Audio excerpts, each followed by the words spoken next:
Bon matin tout le monde. Ça serait dur si je levais la main et je demandais est-ce que quelqu'un n'est pas prêt ce matin à entendre la parole avec ce qu'on vient de vivre? Une adoration où est-ce que tout le monde était soumis à Dieu, c'était beau. Un temps de prière où est-ce qu'on demande à Dieu de nous éclairer. On ne peut pas commencer mieux, là, un temps du dimanche matin comme on va le vivre, comme on est en train de le vivre ce matin. Et puis pour ceux qui ne me connaissent pas, peut-être sur Internet ou peut-être des visiteurs ici ou des gens qui sont ici pour la première fois, mon nom c'est Patrick Auger, un des pasteurs à l'Église évangélique baptiste de Shawinigan-Sud. Et je calculais ce matin, savez-vous, ça fait combien de temps que je viens ici d'une manière régulière? Je l'ai dit juste à une personne ici, pas le droit de répondre celui à qui je l'ai dit. Ça va faire 4 ans. J'avais jamais allumé que ça faisait si longtemps que je me présentais ici sur une base régulière, habituellement avec ma famille. Le travail cet après-midi m'oblige à être seul aujourd'hui, mais sinon, on vient toute la famille, on a un temps béni avec vous. On vous considère réellement, pas juste comme des frères et sœurs dans le Seigneur, mais vraiment, on est avec vous dans la même famille, avec notre Papa céleste qui prend soin de nous. Et on poursuit ce matin dans Tite. Donc, la lettre que Paul a écrite à Tite, je ne sais pas si vous êtes comme moi, mais j'ai vraiment un temps exceptionnellement béni à suivre dimanche après dimanche une lettre comme on est en train de le faire présentement.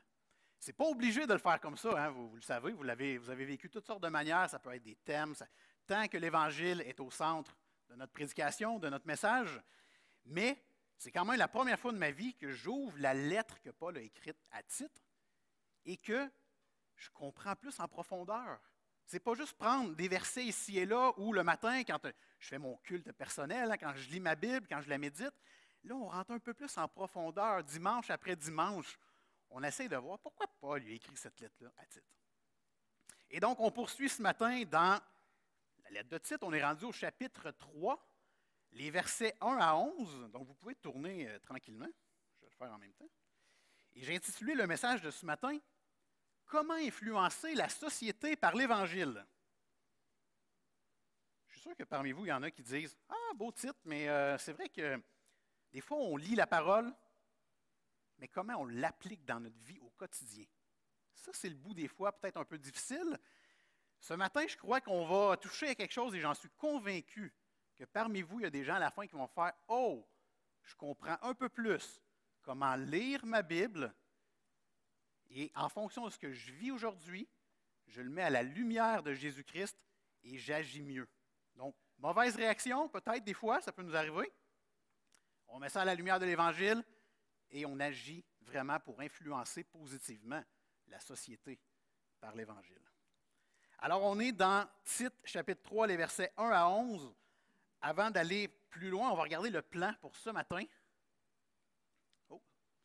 Alors, les versets 1 et 2, on va voir, Paul y rappelle à Tite le présent.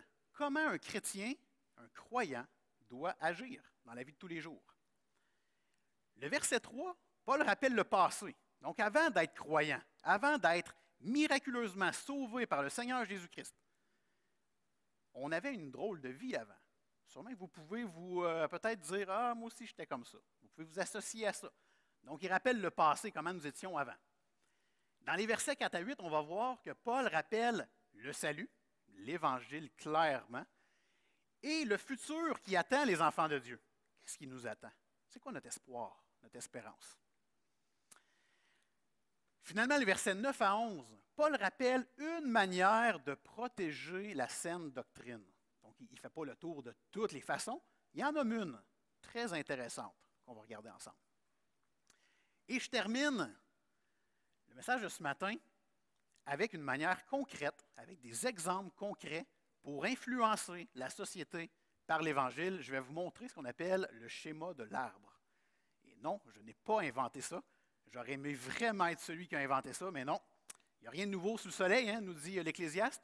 Ça existe depuis des années, mais des fois on oublie des choses. Là, on va se le rappeler. Ça devrait être bien, bien intéressant. Vous viendrez me voir à la fin, voir si ça l'a peut-être touché ou allumé un petit quelque chose en dedans de vous par la suite.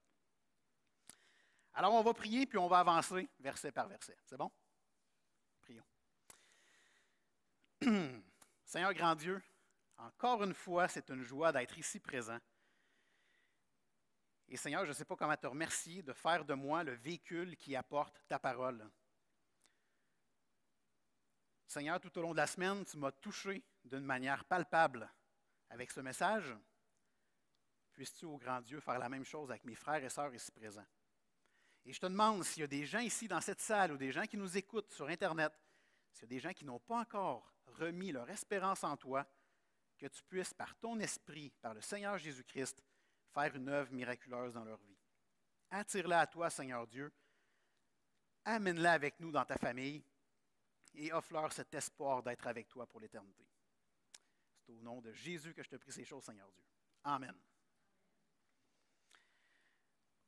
Alors, lisons pour commencer les versets 1 et 2 du chapitre 3.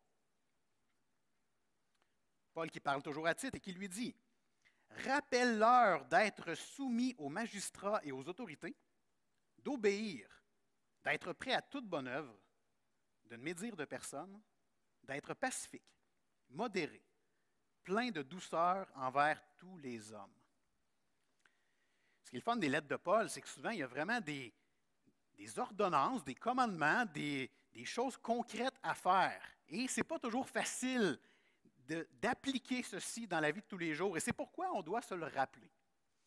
Et lorsque Paul parle à Tite, bien, il sait que Tite s'en va en Crète. Et il se passe quelque chose de particulier. Vous rappelez-vous comment ils sont les Crétois? Menteurs, ventre paresseux, bêtes sauvages, bon, gourmands. Ce sont des gens qui manquent de retenue. Ils vivent pour, nous autres au Québec, on dirait, il vit pour son propre nombril. Il vit pour lui-même. Et puis, il fait ses petites choses à lui. Donc, ils ont un manque de retenue. Et c'est une des raisons pour laquelle Paul a dit à Tite, « Je t'envoie dans l'île de Crète pour que tu puisses remettre à l'ordre ce qui est en train, de régler ce qui est en train d'être réglé, mais il faut de l'ordre. Et je t'envoie aussi à aller établir des anciens pour que ces anciens-là, les anciens, ce sont des pasteurs, qui puissent aller réfuter les contradictions. Il y a beaucoup de fausses doctrines qui circulent dans les églises, dans les temples, dans ces familles-là qui se réunissent au nom de Jésus. Donc, d'aller mettre de l'ordre. Que l'évangile de Jésus-Christ soit la seule chose qui est enseignée parmi les croyants. Et certainement que les Crétois croyants savaient des choses sur Jésus-Christ. Mais parfois, on a besoin de se le rappeler. Et c'est pour ça que le verset 1 commence avec « rappelle-leur ». Et le mot « rappeler » ici, vous savez, hein, le Nouveau Testament est écrit en grec à la base. Le mot « rappeler » ici, ce n'est pas un rappel comme un souvenir. Par exemple, vous parlez avec votre épouse, je ne sais pas si la vôtre est comme la mienne, mais des fois, elle va dire quelque chose comme « Te souviens-tu, mon chéri? » Là, nous autres, on est jeunes, mais je vais faire exprès. Là. Le 3 septembre 1981, à 15 heures, comment c'était merveilleux. Tu sais, ma femme, elle est capable, j'exagère évidemment, mais elle est capable de se souvenir des choses que moi je fais. Aïe, je ne me rappelle même pas ce que j'ai mangé hier soir. C'est sûr, je ne m'en rappelle pas, moi, tu sais. Mais ce n'est pas ici un rappel sous forme de souvenir. C'est un rappel sous forme d'impératif. Un ordre. Rappelle-leur. Et rappelle-leur quoi? Entre autres, d'être soumis aux magistrats et aux autorités. Et ça, c'est on va l'appeler une doctrine. Okay? Ce qu'on peut dire qui est une doctrine dans la Bible, c'est quand on retrouve un événement partout. Dans l'Ancien Testament, dans les lettres de Paul, dans les évangiles, dans les lettres de Pierre, être soumis aux magistrats, aux autorités, à nos maîtres, à nos parents, à nos boss, c'est tout quelque chose qui revient régulièrement dans la Bible. Et Paul le rappelle ici. Et, bien, vous savez, les gouvernements, Paul le dit dans Romains 13, ils sont institués de Dieu, ils sont institués par Dieu. Les gouvernements mis en place, les maîtres qui sont mis en place, c'est Dieu qui a voulu ça ainsi. Il faut que les Crétois se rappellent une chose, mais c'est bon pour nous aussi ce matin. N'importe quel régime de gouvernement sur la planète est meilleur qu'une absence de gouvernement. Et ça, c'est quelque chose qu'on doit retenir sans cesse. S'il y a une absence de gouvernement, n'oubliez jamais que ça devient l'anarchie. Et l'anarchie, pour ceux qui ne savent pas c'est quoi, c'est lorsqu'on laisse des humains seuls à gérer la vie. Et ça, c'est vraiment la chose la pire qui peut arriver. Et donc, un régime gouvernemental très faible, qu'on voit peut-être dans d'autres pays, parce qu'on ne se le cachera pas, on est béni au Canada, mais dans d'autres pays, il y a des gouvernements qui font vraiment pitié à nos yeux. Il reste que Dieu les a institués quand même. D'où l'importance d'être soumis à ces gouvernements-là, parce qu'ils viennent de Dieu. Et là, ça fait un clash, OK? Ça fait une situation extrêmement difficile pour le chrétien, parce qu'il y a parfois des choses qui sont faites, puis qu'on se dit, mais non, mais je ne peux pas obéir à ça. Puis vous avez raison. Il y a des moments dans la vie qu'on ne peut pas obéir à des gouvernements si ça va à l'encontre de ce que Dieu nous demande. Mais ici, dans l'histoire qu'on a dans cette lettre, ça n'a pas rapport à ce bout-là. On demande d'être soumis aux autorités, pas parce que l'autorité agit croche puis que là, on va faire à l'encontre de ce que Dieu veut. Non, non. C'est juste que les Crétois avaient une habitude de faire à leur tête. Et là, on leur demande, non, non, soyez soumis comme des bons soldats de Jésus-Christ. Démontrez de l'amour à votre gouvernement, entre autres. On voit également dans ce passage-là que Paul nous dit d'être prêt à toute bonne œuvre. C'est ce qu'il demande à Tite. Dis-leur aux Crétois, ils doivent être prêts à toute bonne œuvre.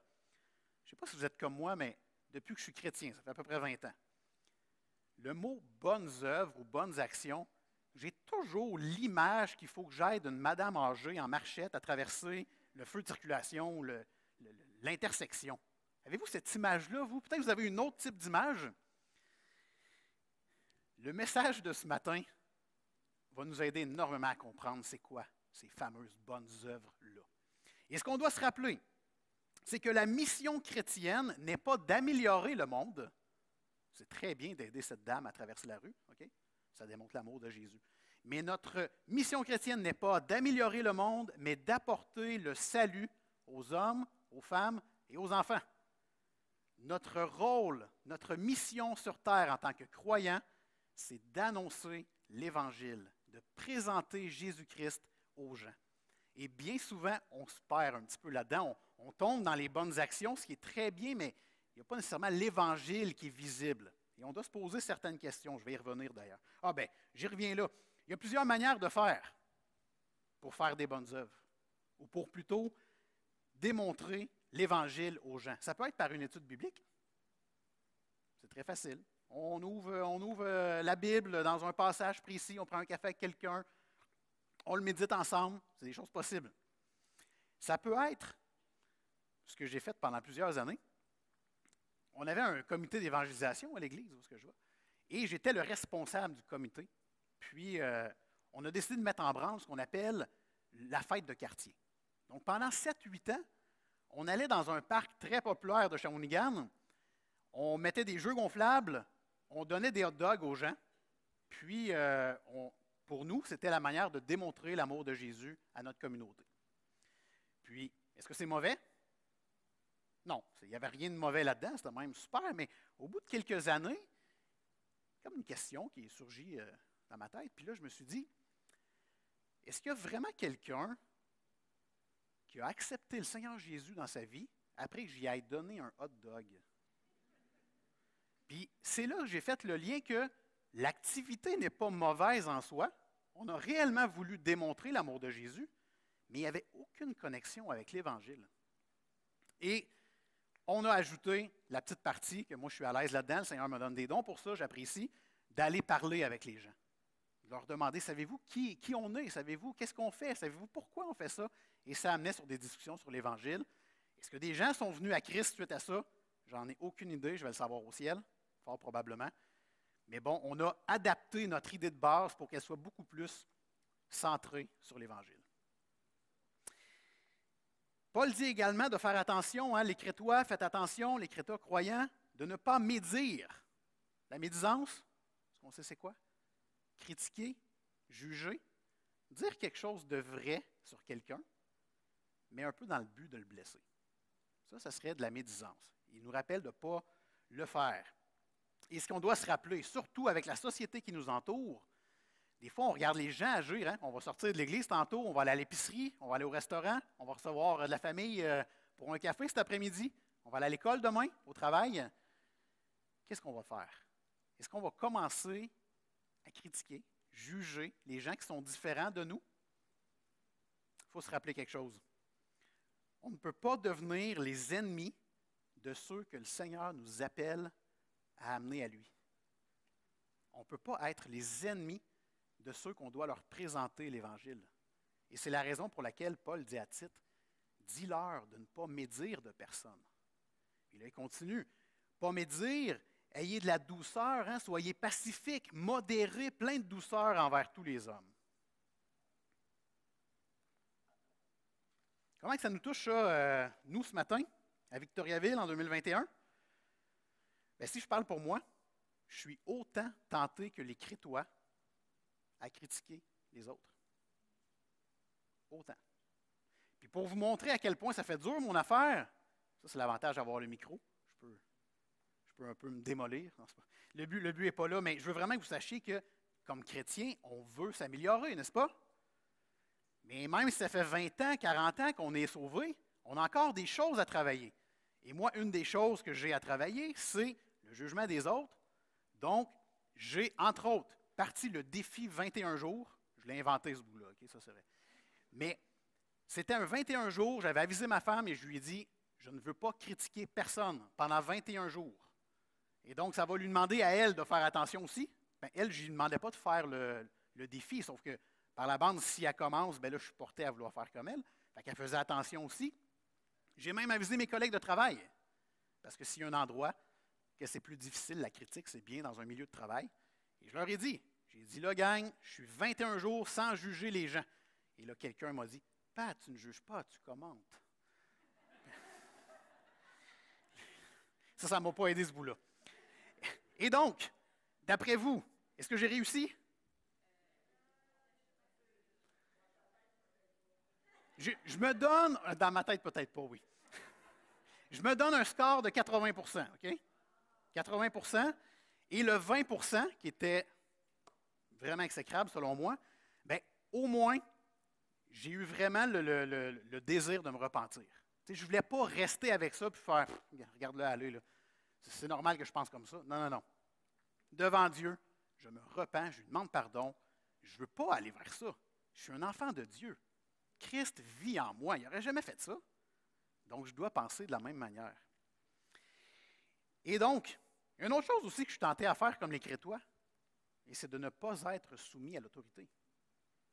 Je voulais partager il y a à peu près un mois, hein, quand j'étais ici, j'ai eu une petite faiblesse au travail où est-ce que je n'étais pas d'accord avec des décisions prises. Puis, de manière très émotive, j'ai apporté mon point de vue, mais je n'ai pas fait la bonne chose. Et j'ai eu le droit à une sanction, d'ailleurs, à cause de ça. Ici, on se rappelle, hein, les Crétois, ce qu'ils vivent, ce n'est pas ce que Daniel vivait. Vous vous rappelez de Daniel dans l'Ancien Testament? Daniel honorait Dieu. Il était haut placé dans le gouvernement. Il était même soumis à son gouvernement. Sauf qu'à un moment donné, il y a des jaloux qui sont allés voir le roi et qui ont dit, « Cher roi, ce serait bien que tu mettes un édit, hein, une promesse que les gens doivent honorer juste toi. Ils doivent glorifier juste toi. » Puis le roi, il a dit, « Hey, quelle bonne idée. » Et là, Daniel, qu'est-ce qu'il a fait? Bien, Daniel a continué à honorer son Dieu qui est notre Dieu. Et, bon, je ne suis pas dans Daniel présentement, mais il aurait pu vivre une histoire terrible, mais au nom de Dieu, il était prêt à vivre cette souffrance-là. Dieu l'a béni, l'a gracié, mais quand même. Et on doit se rappeler, hein, comme chrétiens, notre guerre ici sur terre, elle n'est pas terrestre, elle est spirituelle. Dans Éphésiens 6, hein, ça nous rappelle, on n'a pas à combattre contre la chair, contre les gens, on a à combattre contre les autorités dans le ciel, les démons, Satan. C'est eux qui font la guerre actuellement et c'est eux qu'on doit combattre par Dieu. Et nous, sur terre, on a un rôle, on est en mission pour apporter l'Évangile de Jésus-Christ. La seule manière que les gens vont réussir à passer d'un endroit terrible à un endroit merveilleux, c'est ce message-là qu'on doit leur présenter. Et dans 1 Pierre, ça j'aime ça, 1 Pierre 2, il dit presque la même chose que Paul ici. Écoutez bien ça, 1 Pierre 2, les versets 17 à 19. « Respectez chacun, aimez les frères et sœurs, craignez Dieu, honorez le roi. Serviteurs, soumettez-vous avec le plus grand respect à vos maîtres, non seulement à ceux qui font preuve de bonté et de douceur, mais aussi à ceux qui ont l'esprit pervers, car c'est une grâce de supporter les difficultés en souffrant injustement pour garder bonne conscience envers Dieu. C'est Pierre qui nous le dit ici. Et donc l'idée d'être modéré et plein de douceur a sa place aussi dans l'Église. Nous tous ici devons être modérés et pleins de douceur.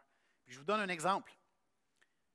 Ça fait quand même quelques années, je viens ici, là je touche un point volontaire, OK? Il y a certaines églises que c'est plus difficile, je ne l'ai pas senti ici, c'est pour ça que je l'apporte. Peut-être que je vais toucher quelque chose qu'il ne faut pas, mais la fin des temps. Est-ce que ça vous est déjà arrivé d'avoir une grande discussion difficile avec des gens qui ne croyaient pas tout à fait la même chose que vous sur comment va se terminer le monde? Comment le Seigneur Jésus va revenir. On appelle ça l'eschatologie. Il y a malheureusement des églises au Québec, partout au monde, qui peuvent se diviser avec un sujet comme celui-là. Et j'ai pour mon dire que si les grands théologiens de ce monde qui passent minimum 40 heures par semaine à essayer de comprendre comment va finir le monde, si eux-mêmes ne réussissent pas à s'entendre, comment nous ici, qui ne passent pas 40 heures à étudier ce sujet-là précis, comment on peut vraiment être certain que notre opinion est la bonne? Et donc, la Bible est claire, le Seigneur va revenir. La Bible est claire, nous avons notre place auprès de Dieu pour ceux qui croient en Jésus-Christ. Ces choses-là restent prioritaires. Mais la manière que ça va se produire, je vous encourage à ne pas avoir de division pour ce genre de sujet-là. Restons modérés. Je vous donne un autre exemple, les vaccins. Alors, ce que vous vivez ici, on le vit à l'église à Shawinigan, OK? On le vit dans toutes les églises. En tant que chrétien, est-ce que celui qui a eu ces vaccins est plus chrétien que l'autre? Il faut se poser la question. Dieu nous a aimés tous d'une manière inconditionnelle. On peut avoir des opinions différentes. Chicanons-nous pas pour ce genre de choses. Ça ne vaut pas la peine. Je pourrais vous en nommer plein. Les tatous. Hein, on pourrait aller avec ça. Harry Potter, passé à la TV hier. Je pourrais aller loin. L'Halloween, la manière même de célébrer Noël, les fêtes. On pourrait avoir plein de sujets qu'on pourrait se diviser. N'allons pas là. C'est ce que Paul nous dit. Restons modérés, pleins de douceur envers tout le monde. Regardons maintenant le verset 3. Paul nous rappelle comment nous étions nous aussi avant. Okay? Verset 3. Car nous aussi, nous étions autrefois insensés, désobéissants, égarés, asservis à toute espèce de convoitise et de volupté, vivant dans la méchanceté et dans l'envie, dignes d'être haïs et nous haïssant les uns les autres. Paul qui dit à Tite, voici comment agir, versets 1 et 2, mais rappelle-leur qu'on était à la même place qu'eux avant. Et comme les Crétois, Paul y rappelle à Tite que tous les croyants sont par nature pas mieux qu'eux autres à la base. Il s'est passé une transformation dans notre cœur et ça provient d'un miracle de Dieu. Si ceci n'arrive pas, nous sommes comme eux avant. Okay? Puis évidemment, ben là, c'est facile. Nous, on les a vus, les Crétois, hein, qui sont considérés comme des menteurs, vivent pour leur propre vie. Ventre paresseux, ils mangent, ils ne s'arrêtent pas, ils sont dans les émotions beaucoup. Les idoles prennent toute la place. Mais nous aussi, on vivait ça avant. Et puis, ce petit passage-là, ce petit verset, comment que ça nous touche, nous, ce matin? Eh bien, certainement qu'on se croyait en possession de toutes les réponses, alors qu'en fait, on était insensés, incapables de différencier le bien du mal, sans sagesse dans nos choix et notre conduite.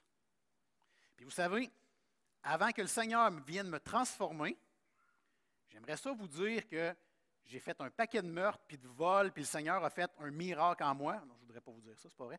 Mais il y a des gens qui ont des témoignages tellement incroyables comme ça et que le Seigneur les a sauvés littéralement. Patrick Auger, ici en avant, je menais une bonne vie quand même. Là. Je n'étais pas le pire des menteurs, le pire des criminels. J'obéissais à mes parents. En tout cas, j'avais l'impression que j'étais normal, sauf que j'étais convaincu d'une chose. J'étais convaincu que j'étais supérieur au pire des menteurs et au pire des criminels. Puis ça, je l'ai réalisé des années plus tard. Je me pensais pas si pire, mais en bout de ligne, j'étais comme eux. J'avais une espèce de sentiment de supériorité envers les autres et même d'hostilité. Je me voyais littéralement meilleur qu'eux. Et je pensais même que c'était pour ça que Dieu était venu me chercher. J'étais une coche au-dessus, voyons. Et heureusement que le Seigneur m'a transformé. Ce n'est vraiment... La réalité, là, c'est que si je me considère une coche au-dessus, je suis autant pécheur que l'autre qui a fait quelque chose que pour nous, ça nous dérange. Okay? On est tous pécheurs à la base. Et puis, il y a un livre, vous n'avez peut-être pas pu lire ce livre-là. Nous, on forme des leaders à l'Église à Shawinigan-Sud et on leur fait lire des livres. Puis un des livres vient de Eleazar Savage, qui est Manual of Church Discipline. Il n'est pas encore en français. Et cet auteur-là, il différencie les degrés de péché. Puis, à la base, ça fait comme, ben là, petit péché, grand péché, ça reste un péché, on s'entend tous pour ça. Lui, c'est un manuel pour la discipline d'Église. Donc, il explique qu'il y a des types de péchés qu'on ne va pas nécessairement dire à la personne, on ne veut plus que tu prennes le repas du Seigneur, par exemple, ou on ne veut plus que tu viennes à l'Église même. Il y a des types de péchés que ça demande d'aller exhorter notre frère ou notre sœur, d'aller prier pour lui.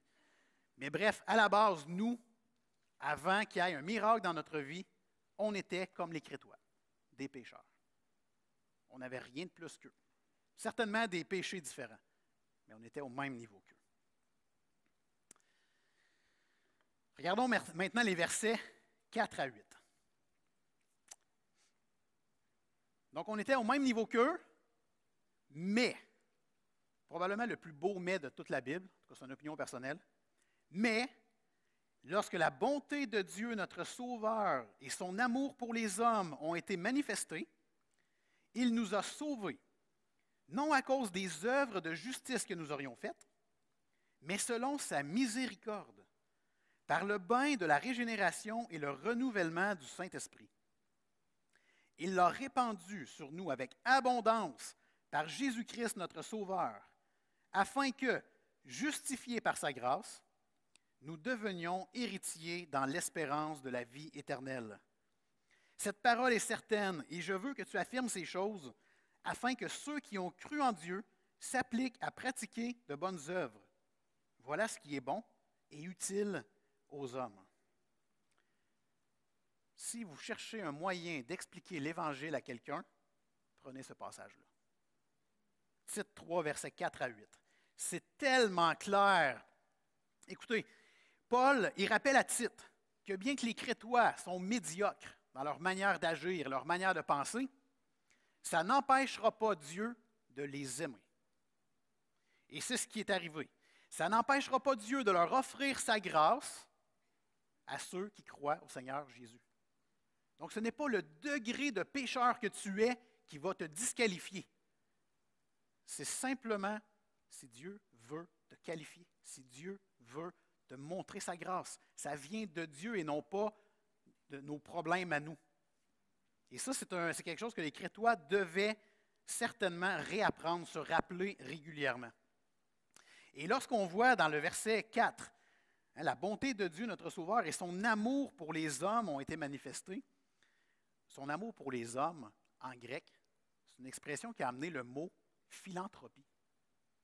Donc, philanthropie, pour bien comprendre ce terme-là, c'est comment une personne agit. Donc, une personne avec beaucoup de moyens financiers au Québec, donc quelqu'un de riche, a à cœur d'aider quelqu'un de pauvre. Et c'est exactement ce que Dieu fait avec nous. Il est riche. Il nous aide, nous qui sommes pauvres. Et vous savez, le salut, ce que le texte nous dit ici, ce que la Bible nous dit en entier, le salut est une œuvre de miséricorde et non une œuvre de justice. La justice, ça demande que la punition méritée soit appliquée.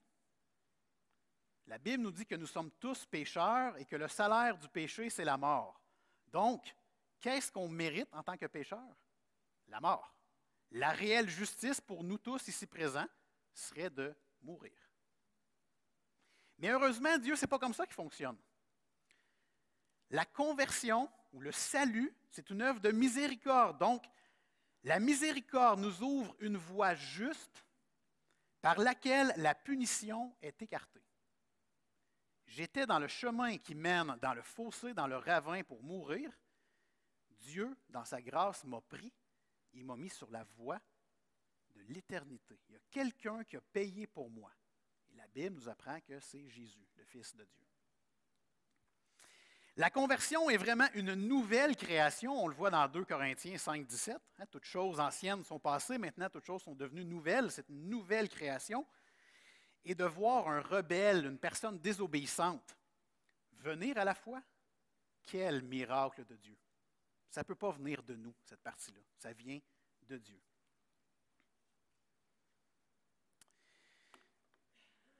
Alors pour nous ce matin, on peut certainement comprendre quelque chose avec ce passage-là. On ne devient pas chrétien en menant une vie chrétienne. On devient chrétien parce que Dieu a eu compassion de moi. On ne devient pas chrétien en menant une vie chrétienne. Je suis convaincu que si je vais me promener à Victoriaville tantôt, je vais croiser des gens qui donnent l'impression de mener une vie chrétienne beaucoup plus satisfaisante que la mienne. Allez regarder. Ils sont certainement meilleurs dans plusieurs des valeurs de la vie. Ça n'empêche pas qu'ils ne sont pas chrétiens s'ils ne sont pas venus à Christ.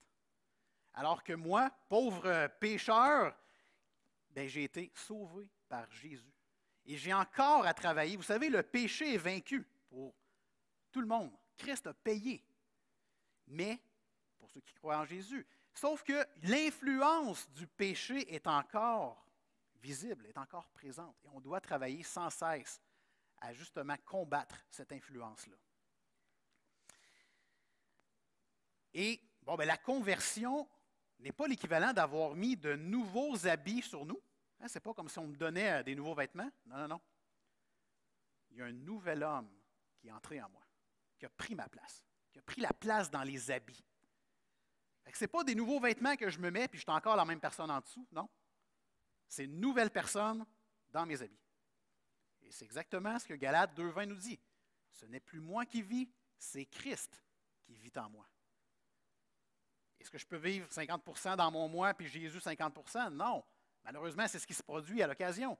Mais visiblement, sauf que, honnêtement, bibliquement, la vérité est qu'au moment où tu donnes ta vie à Jésus, c'est le Saint-Esprit qui vient vivre en toi.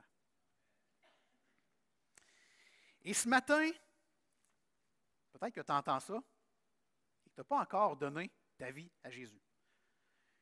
Vous savez, nous, on croit que le cadeau de la vie éternelle est devant toi. Tout le monde ici est devant nous. Le simple geste qu'on a à faire, c'est de le prendre. Ce geste-là ne vient pas de toi, il vient du Saint-Esprit. Vous voyez un peu? Si toi, ce matin, tu dis, je le vois, le cadeau, mais on dirait que je ne veux pas le prendre, je me sens indigne. Je ne peux pas croire qu'un Dieu si bon pourrait me pardonner, moi qui ne suis si pas bon. Pour te rassurer, j'aimerais dire que nous sommes tous ici indignes. Tout le monde ici n'était pas digne d'aller chercher ce cadeau-là pour nous-mêmes. Alors, vraiment, fais comme nous. Demande au Seigneur qu'il vienne te sauver, que ce cadeau-là, tu puisses l'avoir, qu'il soit accessible et que tu puisses vivre ta vie dans la paix d'appartenir à Dieu. Peut-être que tu te dis, ça c'est arrivé souvent quand je parlais de l'Évangile à des gens, quand je demande à la personne, qu'est-ce qui t'empêche de venir à Dieu maintenant? Souvent la personne va nous dire, donner le contrôle de ma vie à quelqu'un. On dirait que je ne suis pas prêt à ça.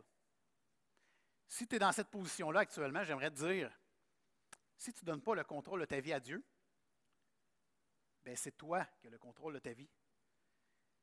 Je viens de le dire, on est pécheurs. On a des faiblesses monumentales. La vie va avancer. Ton cerveau ne sera peut-être pas aussi développé qu'aujourd'hui. Tu vas peut-être vivre des limitations, de l'anxiété, de la peur, des maladies. Comment peux-tu contrôler ta vie sans la donner à quelqu'un? Un jour, tu vas vivre quelque chose que tu ne seras plus capable de t'auto-gérer. Tu as besoin de donner le contrôle à Jésus-Christ. Et c'est la seule manière qui te garantit une vie meilleure. Certainement qu'on va vivre des moments difficiles encore sur terre, mais assurément que le ciel Ce paradis-là nous attend. J'ai hâte d'y aller. Tantôt, on priait, puis je me dis, ah Seigneur, j'ai l'impression qu'on touche sur le bord du ciel. C'est bon d'être comme juste réunis en ton nom, puis te prier, puis te louer. On va faire ça 24 heures sur 24 un jour. J'ai hâte d'être rendu là. Et donc, je t'encourage ce matin. Tu vois le cadeau. Tu sais que Dieu est parfait. Toi, tu n'es pas parfait. Demande pardon pour tes péchés. Comme le chant nous disait, hein, repens-toi. Repens-toi. Donne ta vie à Jésus. Tu ne comprends pas tout présentement? C'est normal, on était tous au même niveau. Apprends à lire ta Bible, va voir les pasteurs ici, les gens qui t'ont invité, puis on va t'amener tranquillement à mieux comprendre. Puis le Seigneur, par son esprit, par le renouvellement de l'esprit, hein, il va te garantir une vie meilleure, il va t'apprendre à marcher dans ses pas. Et quel est le futur pour les enfants de Dieu? Bien, le texte nous dit, nous sommes héritiers de la vie éternelle. Pas une vie triste, pas une vie difficile. Non, une vie éternelle auprès de Dieu, avec notre Papa céleste, ça va être merveilleux. Jésus lui-même, hein, sur la croix, dit à un des malfaiteurs, « Aujourd'hui même, tu seras avec moi dans le paradis. » Le paradis, c'est supposé être merveilleux, j'ai hâte de le voir. 1 Pierre 2, 10 et 11, « Vous qui autrefois n'étiez pas un peuple, vous êtes maintenant le peuple de Dieu. Vous qui n'aviez pas obtenu compassion, vous avez maintenant obtenu compassion. Bien-aimés, je vous encourage en tant que résidents temporaires et étrangers sur la terre à vous abstenir des désirs de votre nature propre qui font la guerre à l'âme. Notre patrie n'est pas sur terre. Nous sommes que voyageurs sur la terre. Quelle est notre mission? Présenter Christ au monde. C'est notre réel but, mission, désir sur terre. On ne doit jamais s'éloigner de cette pensée-là. Et d'ici là, à 1 Pierre 2,12, ayez une bonne conduite au milieu des non-croyants, afin que là même où ils vous calomnient comme si vous faisiez le mal, ils remarquent votre belle manière d'agir et rendent gloire à Dieu le jour où il interviendra. Nous avons un impact dans la société, dans notre manière d'agir. Certainement qu'on ne va pas marcher toujours dans les mêmes traces que les non-croyants. Certainement que ça ne va peut-être pas faire du sens pour les gens qui ne croient pas en Dieu. Mais en bout de ligne, on va avoir été l'exemple de Jésus-Christ sur terre. Et ça peut toucher, comme le texte nous le dit. Regardons maintenant les versets 9 à 11. Mais évite les discussions folles, les généalogies, les querelles, les disputes relatives à la loi, car elles sont inutiles et vaines. Éloigne de toi, après un premier et un second avertissement, celui qui provoque des divisions. Sache qu'un homme de cette espèce est perverti et qu'il pêche en se condamnant lui-même. Alors, les croyants de l'île de Crète ont été surexposés à un grand nombre d'hommes qui se disaient représenter le Seigneur, mais que dans les faits, ils étaient corrompus. Ce qu'on appelle des hérétiques, donc des gens qui ne présentaient pas la vérité. C'était des gens corrompus. Et on le voit hein, dans le chapitre 1 de cette lettre-là, on voit il y a des vains discoureurs, des gens qui disent n'importe quoi, des séducteurs, des gens qui disent des fables. Et c'est ces gens-là qu'il faut que Tite dise non, non, non, on ne va pas vers eux. Là. Faut pas, ces gens-là, il faut les écarter, soit qu'ils se repentent, ou soit qu'ils n'enseignent plus le peuple de Dieu. Aussi simple que ça. Et ces hommes-là avaient créé tellement de confusion que Paul a exhorté Tite à mettre de l'ordre sur cette île-là. Tite doit éviter les controverses stupides, les spéculations sur l'origine. Ça a l'air que c'était beaucoup la mode à l'époque. Hein, de parler des généalogies. Toi, tu viens de où? Les Juifs aimaient beaucoup cette idée-là parce qu'ils viennent du peuple de Dieu, originalement. Et donc, ils aimaient beaucoup parler des généalogies. D'où tu viens? Est-ce que je suis meilleur que toi parce que je viens du peuple d'Israël? Bon. Et on sait que les faux docteurs aimaient ce genre de discussion-là, mais de telles discussions sont à éviter parce qu'elles n'apportent aucun bénéfice pour le croyant et surtout n'apportent aucun bon fruit dans l'Église. Et comme Jésus l'a enseigné dans Matthieu 18, une telle personne qui apporte des faussetés dans l'Église doit être exhortée, avertie à 2 différentes occasions avant que l'affaire ne soit amenée devant l'Église. On ne rentre pas dans les détails de la discipline ici, mais l'Église peut être les pasteurs, peut être la congrégation, dépendamment comment vous fonctionnez. Et l'idée ici, c'est que le frère, ici dans ce cas-ci, puisse se repentir. L'idée, ce n'est pas de l'envoyer sur la planète Mars pour plus qu'on ait affaire à lui. L'idée, c'est qu'il se repente. On doit l'exhorter, l'avertir. On veut qu'il se repente et s'il ne veut pas, on doit lui dire sagement qu'il ne peut plus participer à la table du Seigneur. La table du Seigneur, la Sainte Seine, c'est le rassemblement des croyants qui se rappellent ce que Jésus a fait dans notre vie. Si la personne veut continuer à enseigner des faussetés, il faut lui dire qu'elle n'est plus la bienvenue. Maintenant, est-ce qu'elle devient un ennemi pour ça? Bien sûr que non. Puis on l'a vu au début, hein? On n'a pas à avoir d'ennemis comme chrétiens. Notre mission, c'est de présenter Christ. Alors certainement qu'on va voir cette personne-là comme étant une non-croyante, mais elle entre dans le groupe des gens qu'on doit leur présenter l'Évangile. Il y a des manières de faire pour ne pas qu'ils nuisent à une assemblée. Et on souhaite, on prie pour ces gens pour qu'ils puissent se repentir et qu'ils puissent être restaurés. De quelle manière, à l'Église ou dans la société, on peut éviter les querelles, les disputes, les discussions folles? Il y a un docteur en théologie, un enseignant, Dr. Ironside, dans les années 1900. Quand quelqu'un, à la fin d'un message, quelqu'un venait le voir, puis là, commencez pas à plus venir me voir, s'il vous plaît. Là. Il y en a ici qui viennent me voir et j'apprécie beaucoup. Mais certaines personnes allaient le voir, puis des fois, ils voulaient entrer en controverse avec lui sur un point qui a apporté dans le message, un point, on va se le dire, de peu d'importance. Et il disait à ces gens-là, il disait, eh bien, par exemple, c'est un frère qui vient le voir, il disait, eh bien, cher frère, quand nous serons au ciel, l'un de nous deux aura tort, et peut-être que ce sera moi. Et bien souvent, ce genre de phrase-là mettait un terme à des discussions qui risquaient de s'envenimer, qui ne valaient pas la peine. C'est des discussions de deuxième ou de troisième tiroir qu'on appelle. Donc, certainement qu'on peut apporter des choses puis continuer à venir me voir. Des fois, je suis très loin d'être parfait à l'avant comme ça. Ça me fait vraiment plaisir. Mais en même temps, réfléchissons. Est-ce que ça vaut la peine d'aller en détail, en profondeur dans un sujet qui risque de nous diviser? Non, on ne va pas là. On essaie de rester dans la douceur, les deux. Alors,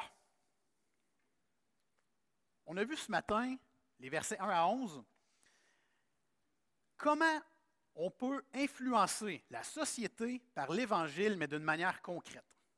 Donc, on a vu des choses. Hein? Soyez pleins de douceur, obéissez au gouvernement, aux magistrats, ne médire de personne. On a vu des choses comme ça. Comment on peut vraiment le faire et qu'il y ait un impact dans notre société? Je vais vous donner 2 exemples. Okay? 2 exemples vraiment concrets avec le schéma de l'arbre. Le schéma de l'arbre, il est divisé en 2. Okay? La partie de gauche, ça va être une mauvaise réaction qu'on a eue en tant que chrétien. D'accord? Donc, on va commencer à partir des fruits et on va descendre jusqu'à la racine. Vous avez compris que les fruits sont empoisonnés à ce moment-là. Même l'image en arrière, il n'y a pas beaucoup de fruits. Ça descend à la racine c'est Dieu. Et on va prendre cette mauvaise réaction-là qu'on a eue, on va l'amener à la lumière de l'Évangile et on va tenter de mieux agir la prochaine fois. Je vous donne un exemple pour que vous puissiez, en vrai 2 exemples, pour que vous puissiez bien comprendre.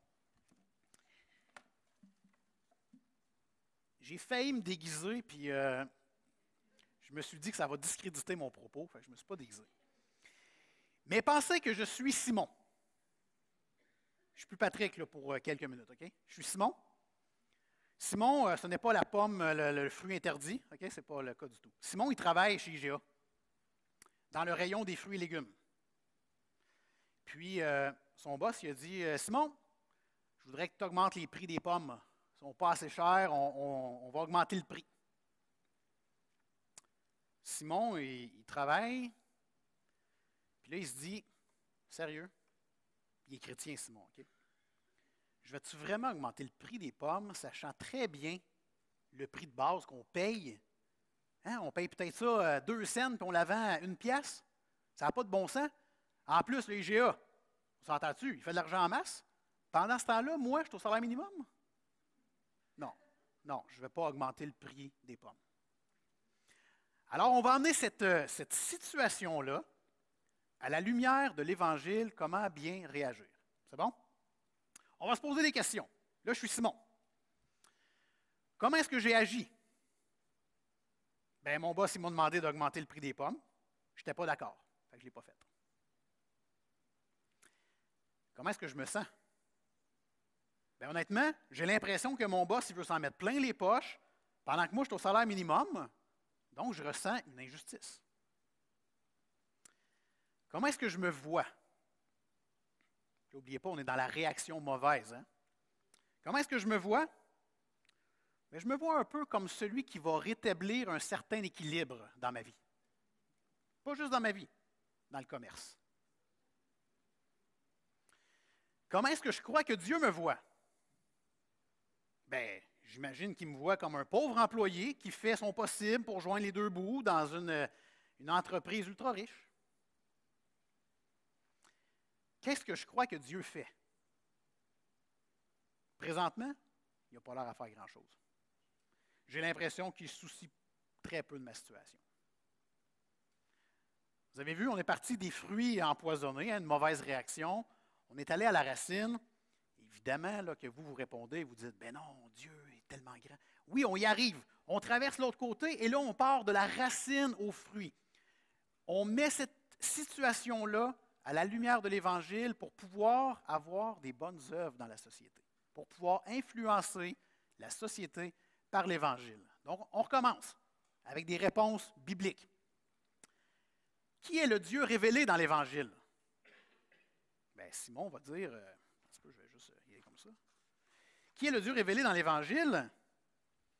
Bien, l'Évangile, c'est la bonne nouvelle de Jésus, donc le Dieu de l'Évangile, c'est Jésus. Qu'est-ce qu'il a fait pour moi? Bien, il est mort à la croix pour moi. Il a payé le prix de mes fautes passées, présentes, futures. Il m'a montré un exemple de soumission à l'autorité en acceptant les injustices, sachant qu'il y a une vie meilleure qui l'attendait. Comment Dieu me voit-il?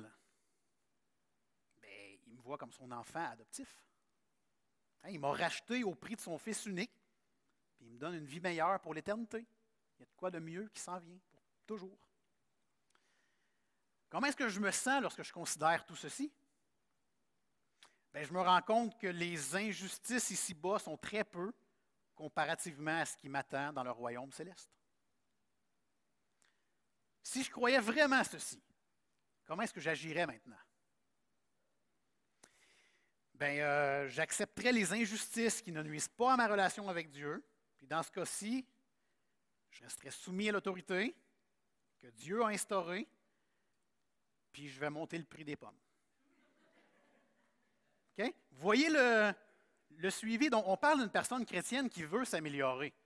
Dans ce cas-ci, le principe de l'arbre fonctionne à merveille. Je vous en donne un dernier, après ça, c'est fini. Okay? Avez-vous déjà eu ça, des prions en église ou des... nous autres, on avait louange pour Christ, un petit cahier avec des chants. Alors, je deviens Marie-Thérèse. Il n'y a pas de Marie-Thérèse ici? Okay. Marie-Thérèse est impliquée dans le ministère de l'accueil à l'église. C'est elle qui est à la porte, là. Et puis, elle aime bien, quand on n'est pas dans le temps de COVID, elle serre les mains. Elle dit bonjour au monde avec le beau sourire. Mais chaque fois que Stéphanie rentre, qu'est-ce que Marie-Thérèse a fait? Elle s'en va voir d'autres personnes pour continuer à jaser avec, puis elle laisse Stéphanie rentrer sans la saluer, sans la regarder. On sait que ce n'est pas bien. On sait que ce n'est pas ça qu'il faut faire. Alors, on apporte la situation avec le schéma de l'arbre. Alors, je suis Marie-Thérèse. Pour vrai, je voulais amener une perruque, mais vous n'auriez pas écouté. Fait, je vais y aller avec le genre de « adorons Dieu » ici. Là. Comment est-ce que j'ai agi? Bien, j'évite Stéphanie parce qu'elle, elle croit que la louange, il faudrait que ça soit un peu plus rock'n'roll, avec beaucoup d'instruments de musique. Mais moi, j'aime ça, louer le Seigneur avec des voix plus a cappella. Donc, juste un piano, juste une guitare, tu sais, je suis heureuse avec ça. Mais Stéphanie, on pense vraiment pas pareil les deux, fait que ça ne me tente pas de la saluer, on se pogne tout le temps là-dessus. Comment est-ce que je me sens? bien, je me sens incomprise dans mes croyances, préférences, hein, parce que ça donne que Stéphanie est impliquée dans la louange. On va toucher à l'identité. Comment est-ce que je me vois? Pour vrai, comment je me vois? Bien, je me vois plus spirituel qu'elle, parce que moi, je suis convaincu que Dieu est plus heureux d'entendre des voix que plein d'instruments de musique puis qu'on n'entende pas les voix. Comment est-ce que je crois que Dieu me voit? Ça va avoir l'air prétentieux, mais j'imagine qu'il me voit comme étant plus adéquate que Stéphanie. Parce que je suis moins olé-olé. Tu sais, Stéphanie est plus, elle se laisse aller, elle. Qu'est-ce que je crois que Dieu fait? Bien, présentement, il a l'air à faire gagner Stéphanie. Parce que mes décisions, j'ai aucun impact dans les décisions en lien avec la louange parce que je ne suis pas impliqué dedans. Moi, je suis à l'accueil.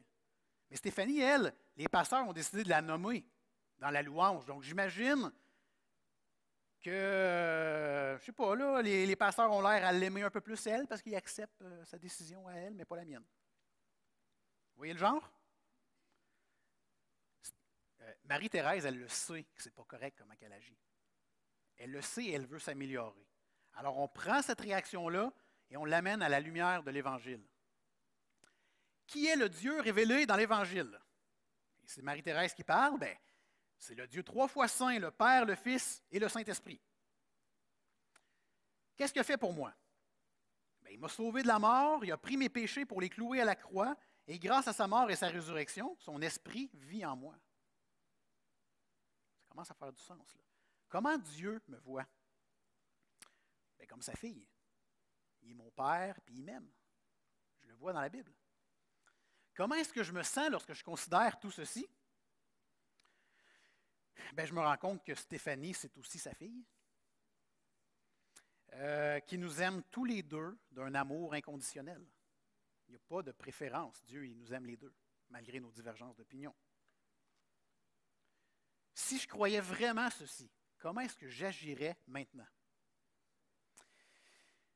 Bien, j'irais voir ma sœur, puis je lui dirais que même si on ne pense pas pareil sur la façon d'apporter la louange à l'Église, je l'aime comme ma sœur. OK? Puis je dois en prendre soin. Puis ce n'était pas une bonne manière de ne pas la saluer à l'accueil.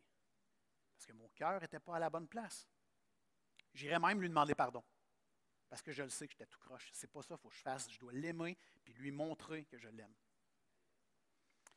Puis certainement que je dois mettre de l'eau dans mon vin. Parce que mes pensées, mes croyances, ça ne change pas que Dieu m'aime inconditionnellement et il aime Stéphanie inconditionnellement.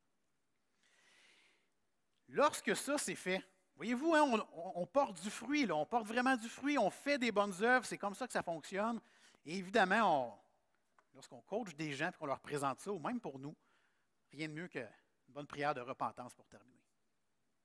Alors, j'espère que le message de ce matin vous a touché, comme il m'a touché cette semaine. J'aimerais prier pour terminer et que le Seigneur vous bénisse profondément à Victoriaville. Je prie. Seigneur grand Dieu, encore une fois, ta parole nous émerveille ce matin. Quelle joie de pouvoir l'appliquer dans notre vie. Trop souvent, Seigneur, on lit puis on sait que c'est bien parce que tu nous le dis, que ta parole ne retourne pas sans avoir fait son effet dans son cœur. Mais Seigneur, aide-nous à pouvoir l'appliquer cette semaine. On a vu comment faire des bonnes œuvres. On a vu que ce ne sont pas les œuvres qui nous amènent à toi. Oh que non. C'est toi qui as eu compassion de nous. Et Seigneur, je veux te prier pour les gens qui ici ce matin n'ont pas fait encore le pas de mettre leur vie en règle avec toi. Je te demande, au nom de Jésus-Christ, que tu puisses les sauver. Je ne sais pas de quelle manière tu vas le faire, mais je le sais que tu peux le faire. Je le sais que ta volonté est d'aimer les gens de manière inconditionnelle. Puisses-tu changer le cœur de ceux qui ont besoin d'aller à la repentance et d'aller à toi, Seigneur. Et pour les autres qui sont ici depuis plusieurs années, aide-nous, Seigneur, dans notre sanctification personnelle. Aide-nous à être toujours plus saints, à nous rappeler que ce n'est plus moi qui vis, c'est Christ qui vit en moi. Donc, chaque fois que je vis des réactions mauvaises ou qui ne sont pas de Jésus, que tu puisses m'amener à la repentance et que je puisse juste faire mieux. Que je puisse me rappeler que je suis sur terre que pour un peu de temps. Je suis ici pour annoncer l'Évangile. Et merci Seigneur parce que le futur est si beau. On a hâte d'aller à toi, Seigneur Dieu.